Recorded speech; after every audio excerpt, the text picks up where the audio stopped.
ברוכים הבאים לשיג ושיח תורת הרב זקס, זכר צדיק לברכה, בקולות עכשווים. אני יגאל קליין, מזכ"ל בני עקיבא, נולדתי בפריז, גר ברמת אביב בתל אביב, והיום נביא את תורתו על פרשת וילך, למה נקראה התורה שירה. תר"ב מצוות כבר נתן השם לישראל בידי משה, ועכשיו, באחרית ימי משה, מוסר לו השם את המצווה התרי"ג. ועתה כתבו לכם את השירה הזאת, ולמדה את בני ישראל שימה בפיהם. למען תהיה לי השירה הזאת לעד בבני ישראל. על פי פשט הכתובים, השם מדבר כאן אל משה ואל יהושע. והשירה שהוא מתייחס אליה היא שירת האזינו, שתופיע בפרק הבא. האזינו השמיים ואדברה ותשמע הארץ אמרי פי. אך התורה שבעל פה נתנה לפסוק זה פרשנות אחרת, רחבה הרבה יותר, והבינה אותו כמצווה המוטלת על כל אחד מבני ישראל לכתוב ספר תורה, או לפחות להשתתף בכתיבתו. אמר רבא, אף על פי שהניחו לו אבותיו לאדם ספר תורה, מצווה לכתוב משלו, שנאמר, ועתה כתבו לכם את השירה. דומה כי הבסיס לפרשנות זו הוא ראשית, להבין את המילים כתבו לכם כפונות לכל אחד מבני ישראל, ולא רק משה ואהרון.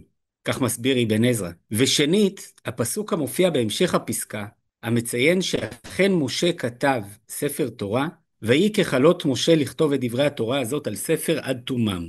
בגמרא מובאת ראיה נוספת.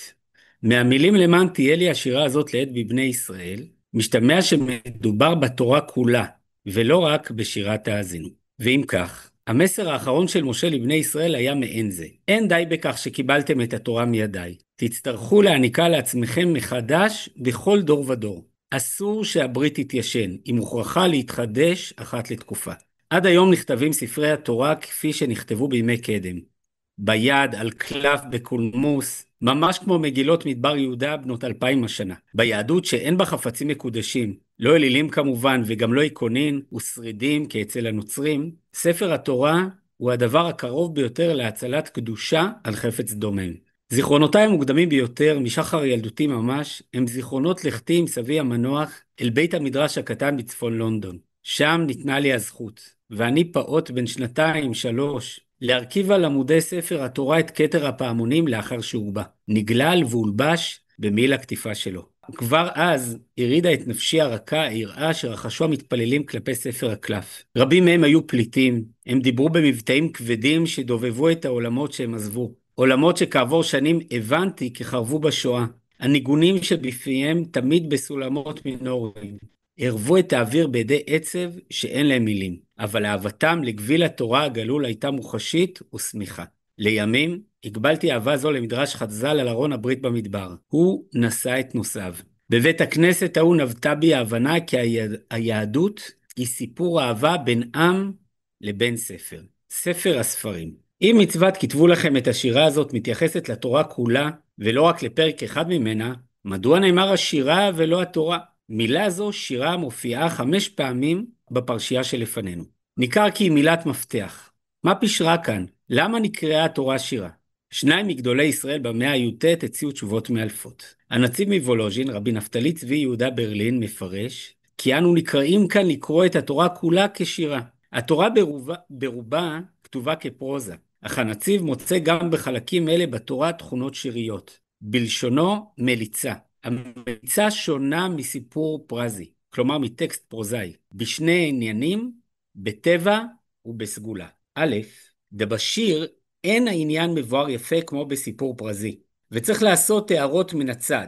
דזה החרוז כיוון לזה הסיפור, וזה החרוז כיוון לזה, ולא מקרה דרוש, אלא כך הוא טבע השיר, אפילו של אדיוט. ומושכל עוד, דמי שיודע בטיב עניין שהביא לידי מליצה זו שנתחבר עליו, מתוק לו אור לשון של השיר ודקדוקה, הרבה יותר מלאיש שאין לו ידיעה מתכונת העניין, ורק בא להתבונן מן המליצה תורף העניין, ומזה עלולו להשערות בדויות, מה שלא היה מעולם ולא לזה כיוון המשורר. כך הוא טבע כל התורה, שאין הסיפור שבא מבואר יפה, אלא יש לעשות לו הערות ופירושים לדקדוקי הלשון, ולא נקרא דרוש, אלא כך הוא פשט המקרא.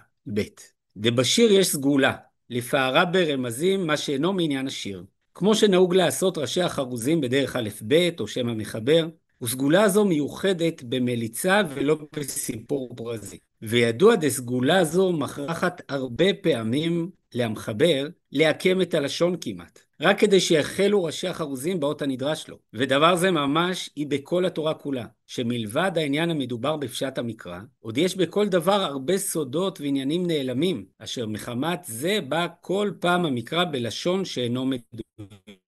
לשון התורה רומזנית, כלשון השירה, היא עתירה כפלי משמעויות ואפשרויות הבנה, ויותר ממה שכתוב בשורותיה כתוב ביניהן.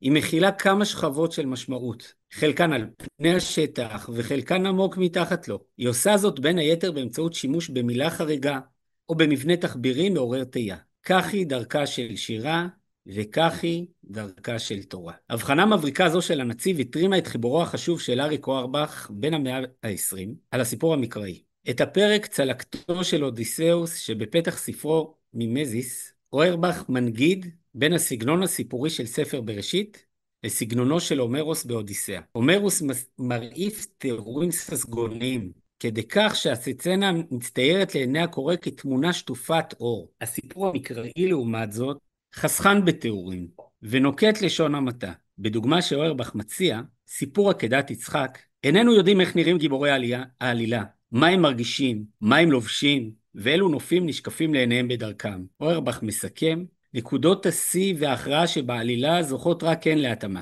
ומה שנשאר בתווך חסר ישות. המקום והזמן בלתי מגודרים וטעונים פרשנות. המחשבות והרגשות אינם מבוטאים, ניתן לנחשם רק מתוך השתיקה והדיבור הפרגמנטרי. הכל חדור מתח גבוה ובלתי נפסק ומכוון למטרה אחת, ובמובן זה הרבה יותר אחדותי.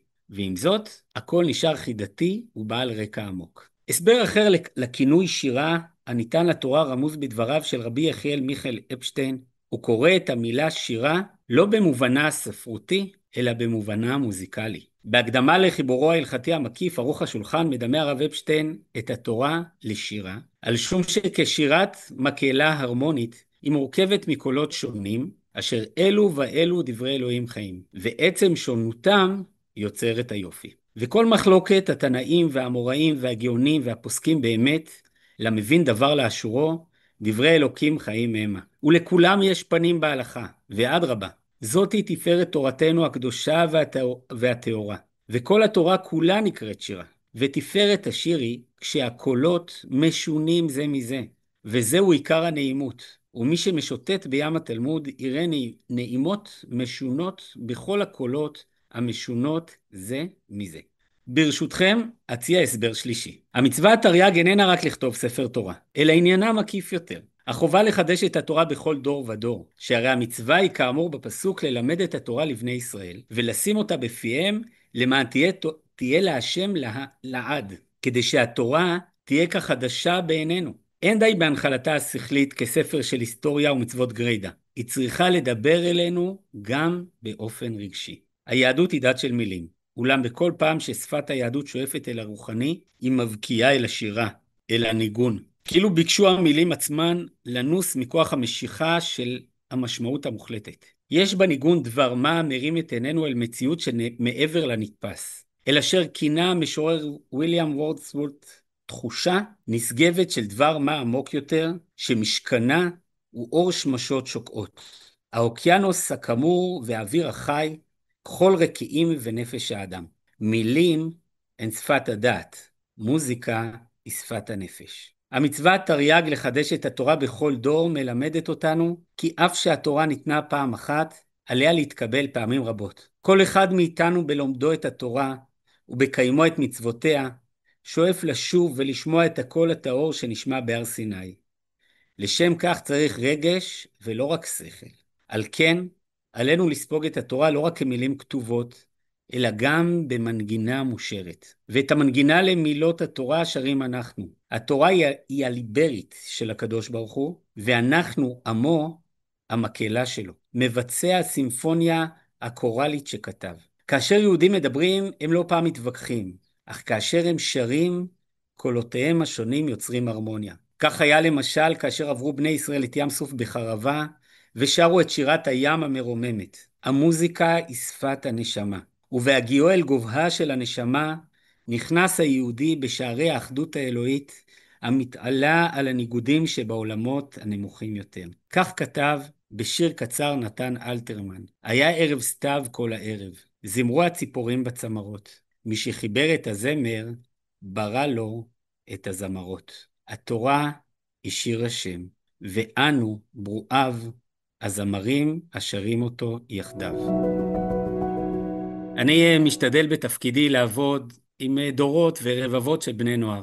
זמן קצר אחרי פרוץ מלחמת חרבות ברזל בשמחת תורה תשפ"ד, הגיע לידינו סרטון של בני נוער שהתגייסו לעזור בבית החולים הדסה עין כרם. מנכ"ל בית החולים סיפר בפוסט קצר כמה בני הנוער עזרו וסייעו לבית החולים. אבל יותר מכל, בסוף הפוסט הוא חיבר סרטון קצר שבו בני הנוער, זמן קצר אחרי פרוץ המלחמה, שרים ביחד שירי תקווה, עידוד ואמונה. השירה שהרב זקס מדבר עליה, היא השירה שהנוער היום ממשיך לשיר, היא השירה שגם הרב קוק מזכיר בשיר אחר שלו, ודור יקום וחי ישיר ליופי וחיים, שנזכה לתורה ולשירה חדשה בעזרת השם.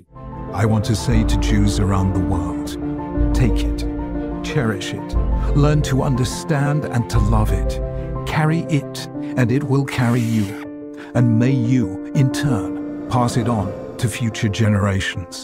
For you are a member of an eternal people, a letter in their scroll.